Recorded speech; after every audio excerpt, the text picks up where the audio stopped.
afternoon, gentlemen of the press. This is my first rodeo.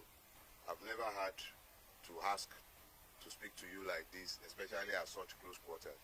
The last time I requested to speak with the press, it was in 2021 when I had credible information that there was an active murder plot against me. I spoke at the time only after I had submitted petitions to the Nigerian police under the leadership of Akim Odumosu as the police commissioner at the time. My petition was specifically addressed to his office. He is today of the Lagos State Park Services. At the time, I mentioned 3 names with specificity. Included amongst the 3 at the time is a traditional ruler in Lagos State. I did not go to social media to mention any names because my intention was not to scandalize, but to seek the due protection of the law. I equally copied this letter to the Director of State Security Services in Lagos State. These petitions were duly received, but neither were acted upon. That was in 2021. I trusted to God for my safety, and unlike many others, I refused to flee Nigeria, even in spite of the knowledge of the fact that people in very high offices were after my life. I did not go to social media. I wrote due petitions to state security services and to the Nigerian police. Duly received, names specifically mentioned, nothing was done. There were 6 persons in that meeting. I mentioned only 3 names. Now, fast forward. On the 11th of November, we received, a letter was received in my former office, my law practice, where the office had left now, inviting me to Zone 2, Onikon. That's the Lagos and the Nigerian Police Command Zone 2 at Onikon. A letter signed by DCP, I believe Nwoga or something. The DCP signed the letter. And they were said to be on a dispute resolution or something along the line, and my attention was required.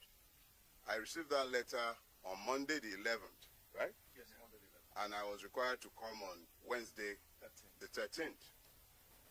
I had a medical appointment that morning, a very urgent one. I shelved it. I attended Zone 2. They asked me to be there by 10 o'clock. I was there. I was there by 9:45. On getting there, I was presented with a petition written by a lawyer purporting to act for no less a person than the very best friend of our president in the Nigerian branch, Mr. Tony Elumelu, alleging that I had defamed him and cyber-stalked him. I struggled to maintain my composure because I was exceedingly provoked by the frivolity of the stupid, very stupid, self-indulgent petition. But I answered it because I was asked to write a statement. And I wrote my statement, owning each and every word that he alleged that I said in defamation of him.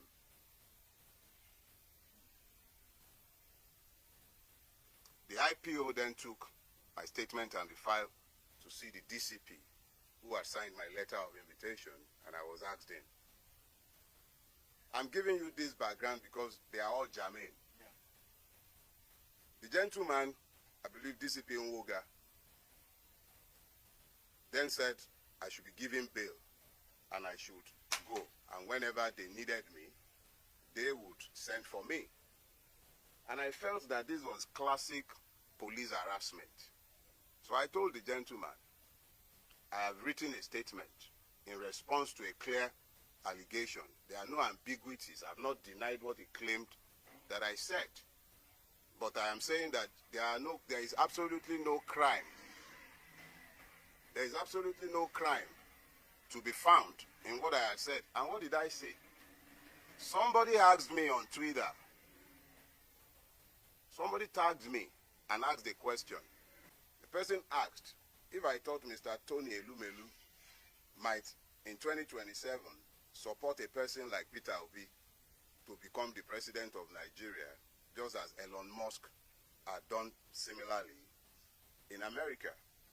And I answered, how can you possibly be asking that of Tony Elumelu? Tony Elumelu is a member of the Nigerian ruining class. A veritable member, a beneficiary of the system. Why would he fight against the system? I think then I translated the Yoruba proverb, I said he's an impoverished rich man. That was the extent of everything I said. At best, you call that vulgar abuse. So I was actually quite irritated that a man has... I expect that someone like Tony Elumelu should be too busy to be nitpicking about what opinion anybody might have to say, whatever anybody might have to say about him. Least of all, someone like me, tiny me, who am I that I'm of interest or that he cares about what I have to say? I'm admittedly a madman. I told all of you severally. So I didn't think I should be of interest to Tony Elumelu. So I was irritated, and I made my irritation clear. And I told the gentleman, DCP Nwuga, if you have a charge for me, keep me in your cell. Today is Wednesday. At the latest, by Monday, you should be done drafting your charges. So keep me in your cell. When it is Monday, you would have been done with filing your charge. You can then take me to court. They didn't build your cell for goats. The people in there, they are not animals. Me, I'm not taking bail. At this point, he went up to what I now later realized was the AIG's office. Long story cut short, after some back and forth, the AIG asked us to come in because Nwuga was in, we were outside. I was outside.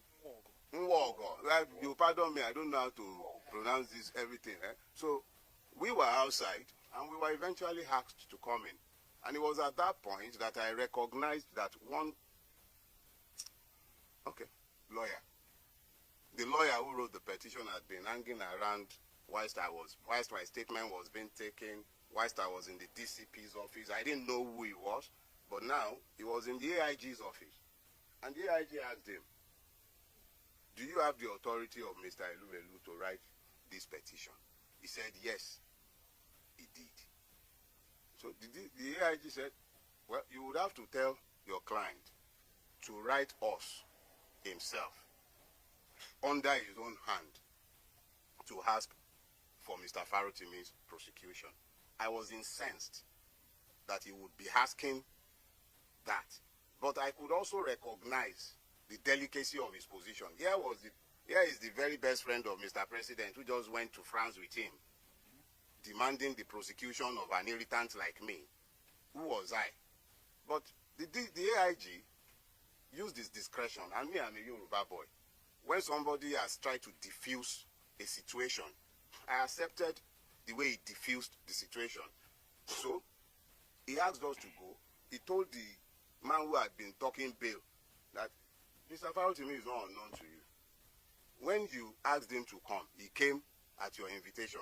I'm sure if you need him again, you can always ask him to come. You will soon understand the importance of this background. Just bear with me. So when we got back downstairs, DCP turned to me and said, come back next week, Thursday. I had things already scheduled for that day. I did not argue. I became aware that some men purporting to be policemen from the Ekiti State Police Command were in Lagos on a mission to abduct me. I believe the Ekiti State Police Command is under the Zone 2 at Onikon. I was at Onikon repeatedly, and nobody was aware of any form of interest in me by the Ekiti State Police Command, or any police formation for that matter. So at this point, knowing and being very familiar with the evil forest that we call Nigeria, because that is what we have built, So living in this evil forest, it became particularly clear that I must be very careful with my movement because there were kidnappers on the prowl, or perhaps hired killers, because this could definitely not have been policemen. I wasn't missing, I wasn't lost, my whereabouts was not unknown. But these persons were intent on abducting me. Knowing all of this, I was forced to avoid publicizing the funeral services of my father-in-law, which took place in Ibadan last week. I had to be moving around like a prey, being hunted by persons who are meant to be paid by my taxes for my protection. Things got to a head on Friday afternoon when one of my domestic staff was about to be abducted in this same attempt at getting me. He was told that he had a parcel. But I had already raised the threat level in my household and everywhere around me. And the young man was conscious enough to avoid being abducted. But these persons abducted the security staff of a company in which my wife has interests. And we had to strive to have this person bailed by that evening. Now, this was where it began to get interesting, because now I had to try and find out exactly what was going on. And I thank God for grace, because we must all become very clearly aware that there are times when you will be waiting to find angels with wings, but the angels that will be sent to you might not come with wings. But there have been men and women who stepped up to the plate in the last couple of days with information, and information is power. It came to my knowledge that there is a charge that had been fraudulently preferred against me before a court in Ekiti State at the instance of Chief Afe Babalola. This charge had been fraudulently preferred, hidden from view, and the court had purportedly demanded my presence multiple times, and I had failed to appear before this court. And this court had then proceeded to issue a bench warrant for my arrest.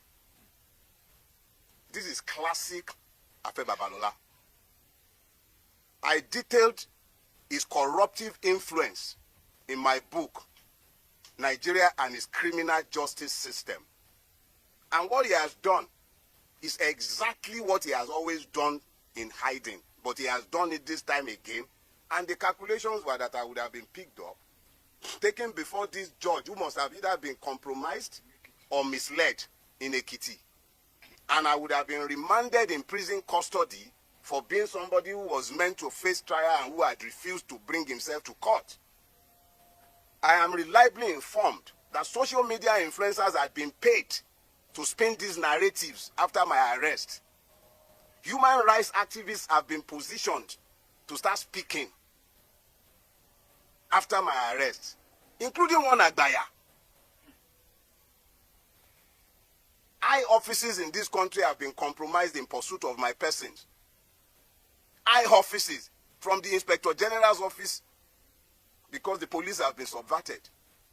The Attorney General of the Federation needs to examine himself because his office has been somehow linked to this as well. I do not know if the presidency is directly involved in this, and I will not make frivolous charges. But high offices have been subverted in pursuit of a criminal purpose. I have committed no crime, done nothing wrong. If I have committed any wrong for which the state requires my attendance in a court or at a police station, they know exactly where I live. I will live only once, but I will not live cowering to any man. Let us be clear. If and when I have a charge to answer before a court, you all know where I live. I'm not hiding, and I'm not running away from anybody. Let us be very clear about that. I will never run away from Nigeria. We all have to pretend that we are in a democracy, and we have to pretend that we are citizens, and we have to pretend that we are a country ruled by law. And by all means, you will pretend that we are. I have done nothing. And if I have a charge that should be preferred against me, bring it on. I'm happy to come to court to have my day. If there is a crime, there must be justice, not only for the person who is aggrieved. There must be justice for the accused. And there must also be justice for the system. This is not how to build a rule-based system where the system itself becomes so criminal that policemen were engaged in criminality. I was at Zone 2 twice. But this, they never reported in any police station in Lagos. Never. This was a rogue operation designed to achieve a criminal purpose. Gentlemen of the press, I'm a Nigerian, whats and all. I'm not different from any one of you, but I desire a better Nigeria. And in my desire for a better Nigeria, the only weapon I have employed, whilst others have picked up guns, whilst they've picked up lies, blackmail, the only weapon I have ever used is the truth. It is sufficient both as a weapon and as a defense. If you are not happy with anything I have said, whether it is the one that is busy complaining that I say that he's an impoverished rich man, or the one that is angry that I told the truth of his corruption of the society, or any one of them that are angry about what I have done, the only thing that binds all of us, and by which we are bound, is fidelity to the truth. If I have done anything wrong, drag me to court. Stop all this underhand surreptitious move, and let me be very clear. A petition is on its way to the National Judicial Commission. Let it find out exactly who this judge is. I will not dignify this fraud. I will not dignify it. I have already filed a fundamental human rights enforcement suit against all the parties, and I will submit all the necessary petitions both to the Police Service Commission and to the Judicial Service Commission. This is fraudulent, and is fraud in the face of the entire nation. Thank you very much.